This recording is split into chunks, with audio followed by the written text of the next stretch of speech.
యుద్ధాలు అయితే మనం అందరూ చూసాం. ఇజ్రాయెల్ కి ఇరాన్ కి జరిగిన యుద్ధాలు అయితే చాలా క్లియర్ గా చూసాం. దీని ఇంపాక్ట్ అనేది వరల్డ్ మొత్తం పడింది.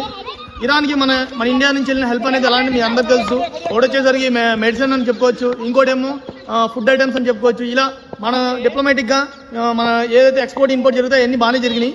మనం మాట్లాడుకోవాల్సిన విషయం ఏంటంటే జమ్మూ కాశ్మీర్ దగ్గర నుంచి కానీ ఇండియాలో నుంచి కానీ ఎక్కడి నుంచి కానీ ముస్లింస్ అందరూ కలిసి వీళ్ళంతా ఒక అమౌంట్ అనేది కలెక్ట్ చేశారు, ఫండ్ అనమాట. ఈ ఫండ్ అనేది ఇరాన్ ప్రభుత్వానికి ఇచ్చారు. ఎలా ఇచ్చారు? డొనేషన్ అనమాట.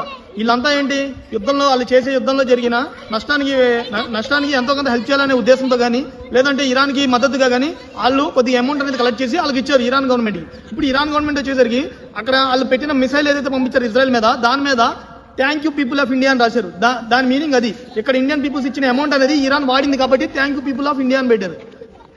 మన పేరు పెడతాం మూలంగా మన ఇజ్రాయెల్ కి మనకి ఎట్లా ఇంపాక్ట్ వచ్చిద్దా అంటే రాదు. ఎందుకంటే వాళ్ళు వచ్చింది మన డొనేషన్ తీసుకెళ్లారు, మన ఇండియా నుంచి డొనేషన్ తీసుకెళ్లారు కాబట్టి దీని ఇంపాక్ట్ అనేది మనకు రాదు. కానీ ఏ విషయానికైనా ఒక విషయం మాట్లాడుకోవాలి మనం. అదేంటంటే క్లియర్ గా ఇరాన్ గవర్నమెంట్ అనేది ఎప్పటికీ ఇప్పటికీ ఎప్పటికీ స్టిల్ ఇప్పుడు కూడా అదనేది ఇజ్రాయెల్ కానీ యుఎస్ఏ కానీ సరెండర్ అవ్వాలా. వాళ్ళు చెప్పే పాయింట్ ఏంటంటే ఫ్యూచర్ లో ఎప్పుడు మన మీద వాళ్ళు యుద్ధానికి ప్రకటించకూడదు, అలాగే వాళ్ళు చెప్పిన 3 రూల్స్ అనే ఫాలో అవ్వాలి. అప్పుడే మనం యుద్ధాన్ని ఆపుతాం.